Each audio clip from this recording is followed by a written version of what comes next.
दिमागी जो अमराज होते हैं ना, अपने डॉक्टर से भी रुजू करना चाहिए। वजीफ़ा इसका एक मखसूस मैं अर्ज़ कर देता हूँ।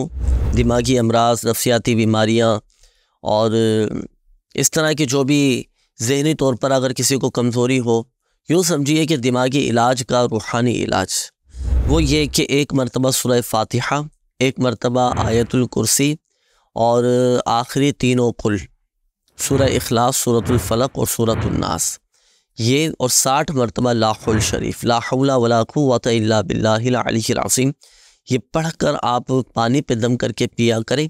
माशाअल्लाह दिमागी अमराज अल्हम्दुलिल्लाह अल्लाह की रहमत से दूर हो जाएंगे। बस शर्त यह है कि देखें, पाबंदी के साथ, मुस्तकिल मिजाजी के साथ लगकर इस वजीफ़े पर अमल कीजिएगा। और अगर दिमागी तवाज़ुन कुछ ज़्यादा ही ख़राब है तो आपके वालिद हैं, वालदा हैं, घर का कोई ऐसा फ़र्द जिसके तलफ़्फ़ुज़ दुरुस्त हो, उससे ये वज़ाइफ़ पढ़वा लें, पढ़वा कर पानी पे दम करवा के रख लें और फिर ये दम किया हुआ पानी माशाअल्लाह आप पिए। अल्लाह ने चाहा तो शिफ़ा हासिल होगी, दिमागी अमराज आपके दूर हो जाएंगे माशाअल्लाह।